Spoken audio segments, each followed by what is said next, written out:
I caught my bride cheating with her ex, so I waited until our wedding day and exposed her for everyone right in the altar. My name's Ryan. I'm 30 and live in San Diego. For the longest time, I thought I had life figured out. I was about to marry the woman I thought was the one, Sabrina, my girlfriend of 3 years. She was beautiful, charming, and had this magnetic energy that made people stop mid-sentence when she walked into a room. Everyone told me how lucky I was, and I believed them. Our wedding was going to be a big one. Beachfront venue, fancy food, live band, the whole 9 yards. It wasn't cheap, but we figured, hey, you only get married once, right? At least that's what I thought back then. About a week before the wedding, Sabrina started acting different. I chalked it up to wedding stress at first. Planning a wedding is chaos, guest lists, centerpieces, last-minute changes. But this wasn't just stress. It was something else. She started getting really secretive with her phone, turning the screen over when it lit up, stepping out of the room to take calls. Always quick to change the subject if I asked about anything. Still, I didn't say much. I didn't want to seem like one of those insecure, paranoid guys. But then one night while she was in the shower, her phone buzzed. I wasn't even snooping, I swear, but the name on the screen caught my eye. Jason. It took a second for it to click. Jason? That Jason. Her ex. The one she swore was completely out of her life. The one she had blocked, deleted, done with. The message short and sharp. Looking forward to tonight. My stomach dropped. Tonight. What was happening tonight? I told myself not to assume anything. Maybe it was innocent. Maybe he was going through something and she was just helping him out. Sabrina was the kind of person who always wanted to help others. I held on to that thought like a lifeline. Later that night when she got out of the shower and we were getting ready for bed, I casually brought it up. Hey, Jason texted earlier. What was that about? She didn't even flinch. Oh, Jason. Yeah, he's going through a tough time and I've been checking in on him. It's no big deal. She said it like it was the most normal thing in the world. And maybe it was. But something in the way she said it just didn't sit right. Still, I let it go. But after that, little things started to add up. She'd tell me she was meeting her maid of honor, Grace, to talk about wedding plans, but would dodge any questions about where or when. If I pushed too much, she'd say I was stressing her out, turning everything into a bigger deal than it needed to be. And maybe I was overthinking it. I didn't want to be that guy. But the phone thing, it kept gnawing at me. It wasn't just Jason. She'd get a lot of messages, and every time she'd either ignore them or quickly hide her screen. I joked once. What, you got a secret admirer or something? She laughed it off. But she didn't look me in the eye when she did. Then came the night that changed everything. Sabrina told me she was going out to meet Grace at a cafe to go over final wedding details. Sounded normal. I stayed home, watched some TV, relaxed. Then my phone rang. It was Eric, my best man and longtime friend. Yo, Ryan, you busy? He sounded unsure. Nope. What's up? I don't know if I should say anything, but I'm at Sheeman's bar right now and I just saw Sabrina. I blinked. Okay, she's not with Grace. I sat up straighter. Who's she with?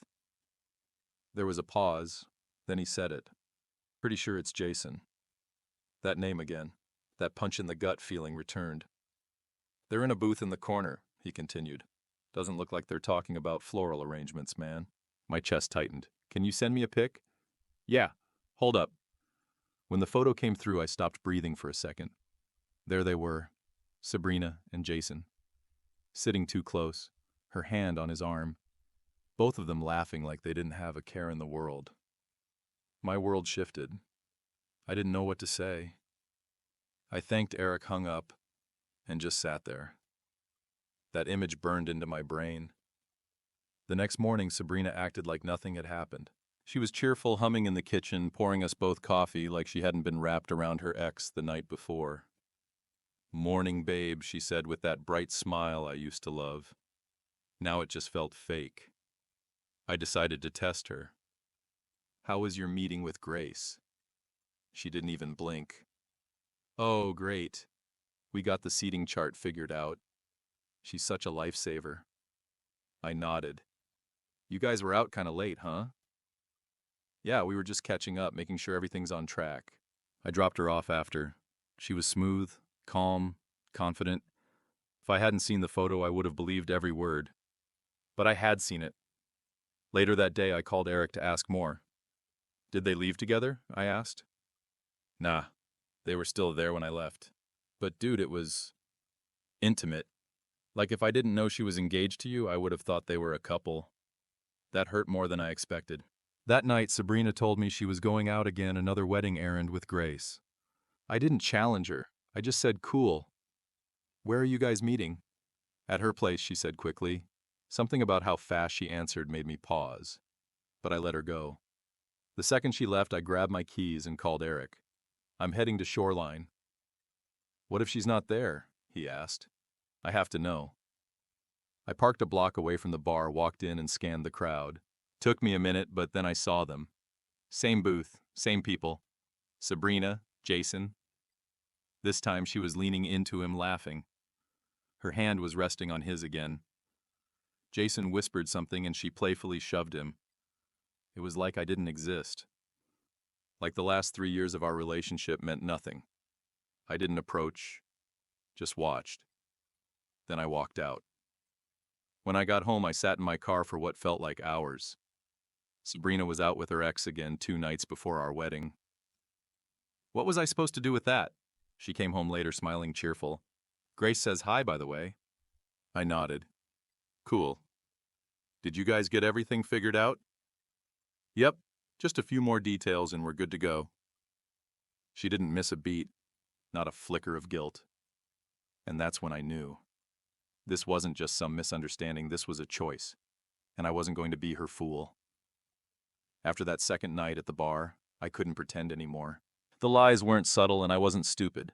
Sabrina wasn't just slipping up, she was making a choice over and over again. And I had to decide what I was going to do about it. The next morning I woke up before her. She was still in bed, casually scrolling through her phone like she hadn't spent the previous evening whispering and giggling with her ex. I just stood there watching her, wondering if any part of her felt guilty. Probably not. I walked over and sat across from her. My voice was steady when I spoke. Hey, we need to talk. She looked up a bit surprised, but not alarmed. Sure. What's up? I didn't dance around it. Where were you the other night? And don't tell me you were with Grace because I know that's not true. For the first time, I saw her mask slip. Just for a second. Then she tried to recover.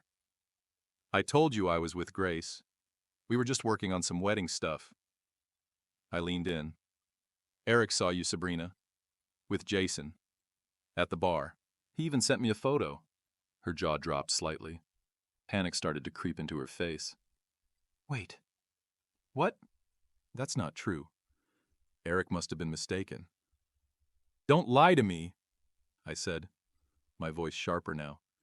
He wasn't mistaken. I saw the photo. You were sitting with Jason, touching his arm, laughing like he was your boyfriend. So just tell me what's going on. She froze, probably realizing she couldn't spin her way out this time. Then came the sigh. Okay, fine. Yes, I saw Jason. But it's not what you think. That line. God, I hate that line. Not what I think. Really, I said. You've been sneaking around with your ex, lying about where you're going. Meeting him at bars instead of planning our wedding. And I'm supposed to believe it's nothing. Tears started welling up in her eyes. I'd seen this before. It was her default move when caught. Turn on the waterworks. Ryan. It's not like that, she said, her voice trembling. Jason's been going through a rough time. He reached out and... I don't know, I just wanted to help. I didn't tell you because I knew you'd get upset. Upset, I was way past upset. You didn't tell me because you knew it was wrong. You didn't want to get caught. She reached out, trying to grab my hand. Please, Ryan, I love you. I don't have feelings for Jason anymore. It wasn't like that. I pulled my hand away. You don't lie to someone you love. You don't sneak around behind their back. That's not love. That's betrayal. She started panicking, probably realizing this wasn't going away with a few tears and apologies. It was a mistake, okay? I shouldn't have seen him. But it didn't mean anything. I swear. I stood up, I couldn't sit there and listen to this anymore. You don't accidentally meet up with someone multiple times. You made a choice, and now you're dealing with the fallout. She jumped up too, trying to block me as I headed toward the door. Please, Ryan, don't walk away. We can fix this. I'll stop talking to him. I'll block his number. I'll do whatever it takes. I stopped, looked her right in the eye. How long has this been going on? She hesitated. That silence told me everything I needed to know. But eventually she answered. A couple of weeks, maybe a little more. But it wasn't serious. We just talked, I swear. I laughed bitter and hollow. We're getting married in 2 days, and you're telling me it's just talking with your ex. She started crying harder. It was a mistake. I was confused. But I want to be with you. I love you. I shook my head. You destroyed the trust. And without that, there's nothing left. And with that, I walked out the door. I didn't know where I was going. I just needed to get away to think. I ended up parked by the beach, staring at the waves. Then I called Eric. She admitted it, I told him. She's been seeing Jason for weeks. Damn, he said. I'm really sorry, man. What are you going to do? I was quiet for a few seconds, then said, I don't know yet. But I'm not marrying her. That's for sure. He didn't argue. Whatever you need, I've got your back. That meant a lot, but it didn't make things easier. When I got back to the apartment, Sabrina was gone. Good. I wasn't ready to talk to her again. The wedding was 2 days away. 2. And now I had a choice: go through with it and pretend everything was fine, or blow it all up and deal with the fallout. Canceling a wedding isn't just an emotional mess. It's a logistical one. Guests, families, money, vendors, deposits, 1,000 moving parts. But as much as I hated the idea of disappointing people, I hated the idea of marrying someone I couldn't trust even more. That night she came home late. Again. I was on the couch staring at the blank TV screen. She looked surprised to see me. Hey, she said, forcing a smile. You're up late. Yeah, I said, not looking at her. Couldn't sleep. She stood there for a second, then started to say something. About earlier. Save it. I cut in. I don't want to hear it right now. My voice was calm. Flat. She sighed and walked into the bedroom without another word. I didn't follow. I stayed on the couch, trying to wrap my head around how someone I trusted so much had turned out to be so full of lies.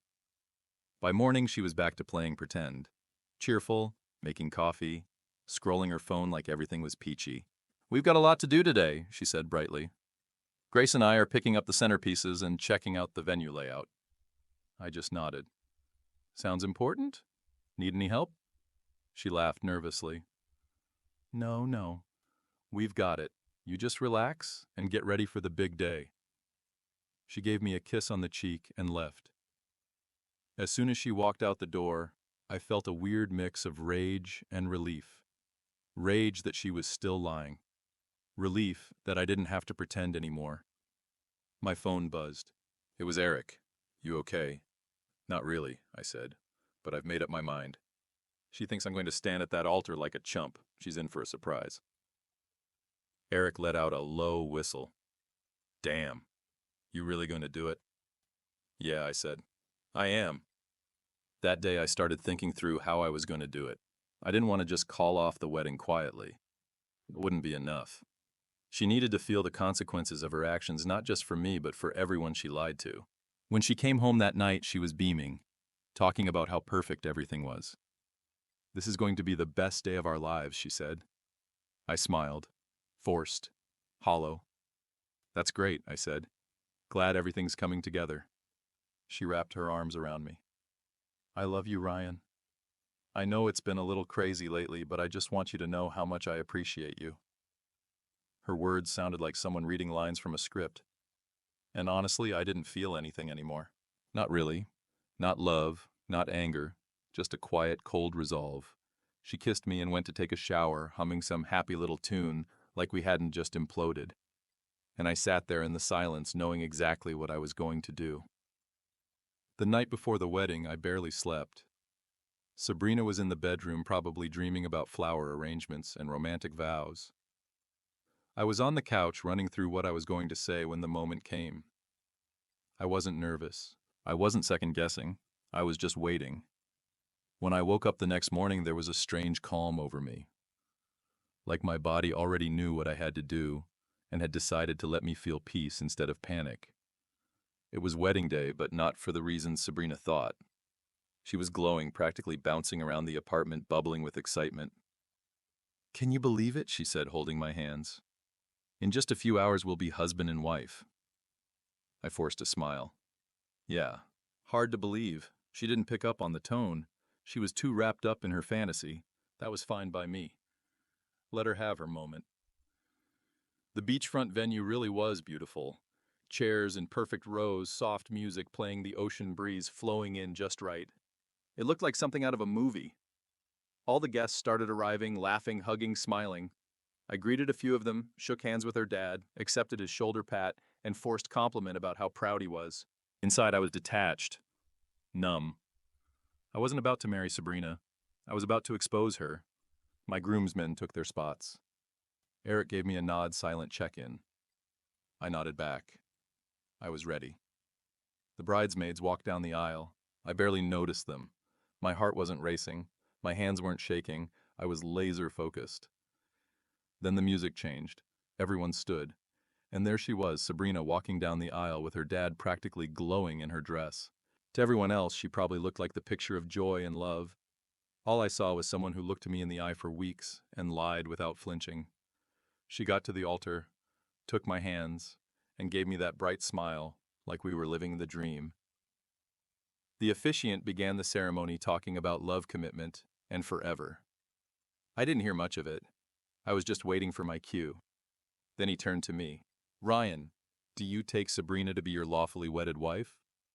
I took a deep breath, and I looked right at her. Her smile faltered just a little.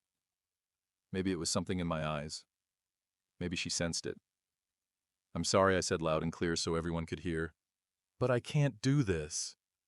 A gasp went through the crowd. Sabrina blinked, confused.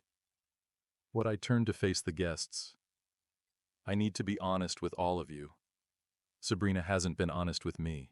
For the past few weeks, she's been sneaking around with her ex Jason. She's lied to me, lied to her friends, lied to all of you." Her mom gasped. Her dad turned red. Bridesmaids looked like they'd seen a ghost. My groomsmen just stared frozen except for Eric, who looked like he was trying not to fist bump the air.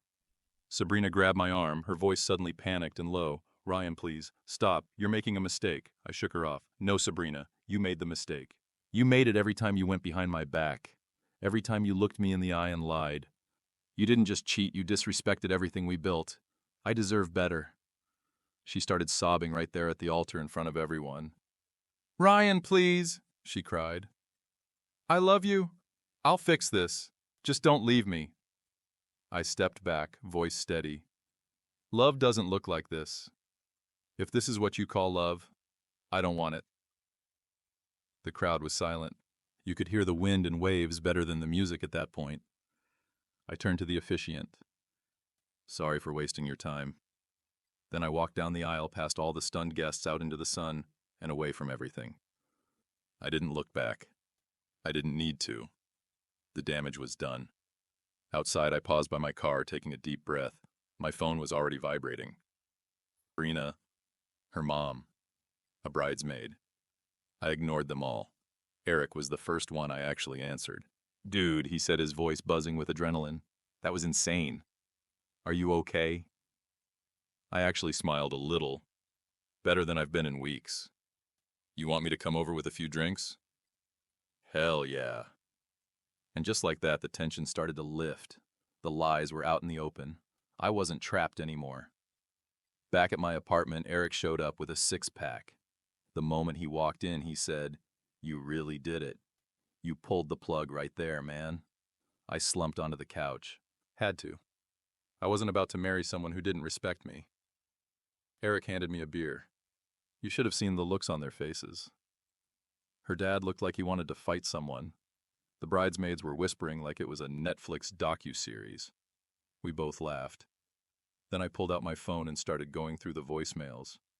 Sabrina's voice cracked and desperate. "Apologies. Excuses. The same rotation of promises she always used when she got caught. Then her mom's message.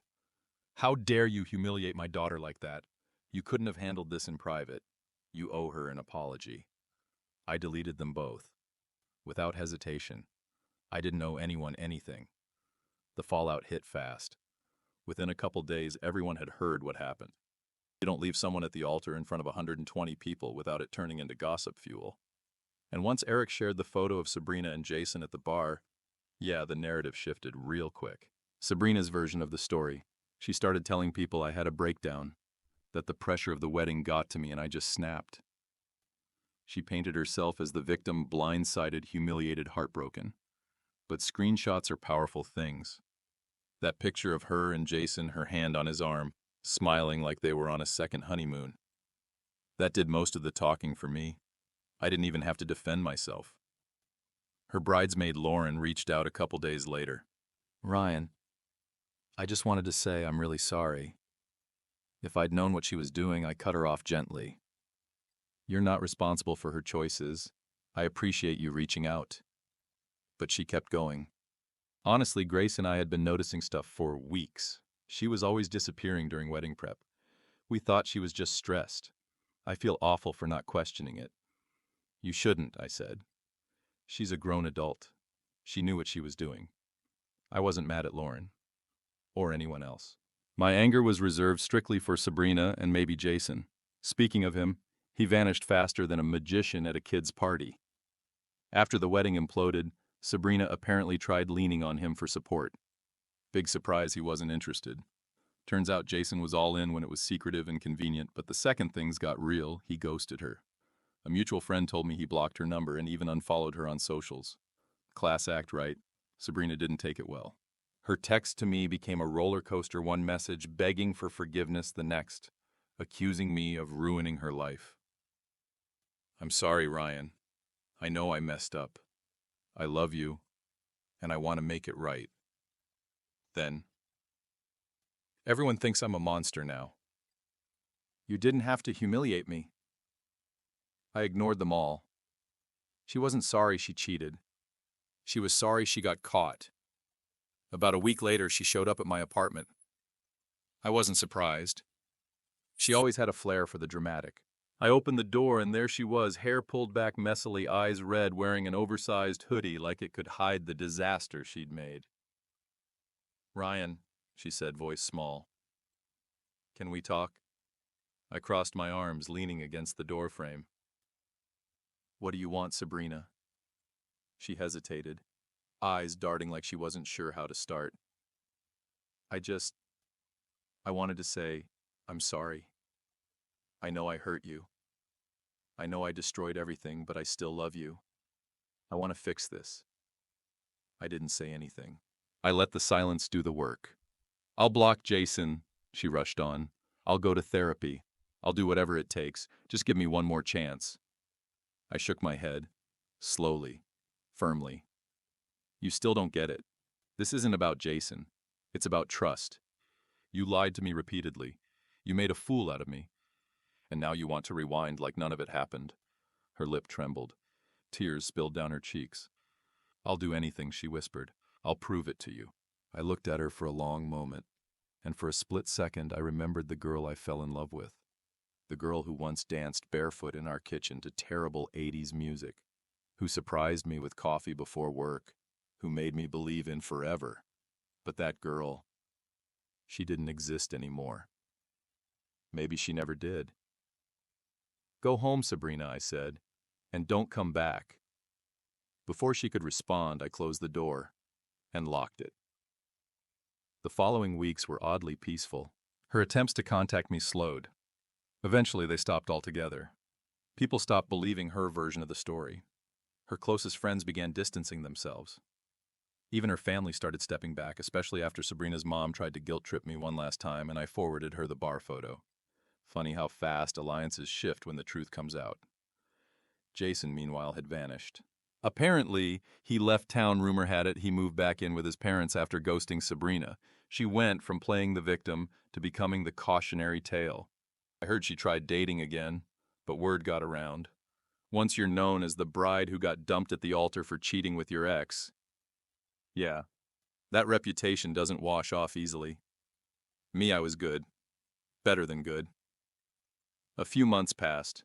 Summer turned into fall, and with it came a clarity I hadn't felt in a long time. I'd kept the apartment cleared out, the last of Sabrina's things, within a week after she showed up crying at my door. Tossed what I didn't want. Donated the rest. I changed the locks, bought a new couch, and even repainted the bedroom. It wasn't just about redecorating, it was reclaiming my space, my peace. Eric and I started hanging out more again. Weekly pickup basketball turned into regular Friday night beers and game nights. My family, who'd all handled the wedding debacle with more grace than I could have asked for, rallied around me. Mom would still send me photos of what should have been our honeymoon dates marked off on the calendar, but only as a joke. "You dodged a grenade," she'd text, and she wasn't wrong. Work was solid too. I threw myself into it after the wedding disaster. Funny how focused you can be when your personal life isn't a web of anxiety and lies. A couple of my colleagues even commented on how much more grounded I seemed. I got promoted to team lead 2 weeks ago. The raise was nice, but the satisfaction of rebuilding my life, that was better. And then there was Lauren. Remember her, Sabrina's bridesmaid, who called me after everything went down? We started texting now and then, mostly casual at first, like, "Hey, just checking in," or sharing a funny meme. But one day she asked if I wanted to grab coffee. No expectations. No pressure. It wasn't a date until it was. We talked for 2 hours that first afternoon. About everything. About how crazy the wedding was. How she'd suspected something was off with Sabrina but didn't want to overstep. About her job, my new role at work, our favorite places in the city. It was easy. No games, no tension, just real. Since then, we've gone out a few more times, always low-key, always honest. And honestly, I like it that way. We're not rushing anything. After what I went through, I'm not in a hurry to slap labels on something new. But Lauren's been kind, steady, and refreshingly drama-free. A far cry from Sabrina's roller coaster. Last I heard about Sabrina, she'd taken a leave from work. Her reputation took a hit after everything with Jason went public, and once people realized I had hard proof of her lies, sympathy dried up fast. Even her old friends had distanced themselves. I wasn't celebrating her downfall, but I wasn't feeling sorry either. Actions have consequences. Always. I ran into Jason once, at a grocery store of all places. He pretended not to recognize me, just kept his head down and turned down another aisle. I let him go. No point starting anything.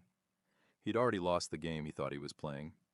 As for the wedding, well, the venue gave me partial credit toward a future event. They felt bad after hearing the story, especially since their event coordinator was the one who overheard Sabrina bragging about keeping me in the dark. I donated the dress I paid for, gave the custom groomsmen gifts to Eric and the guys anyway, figured they earned them after sticking by me.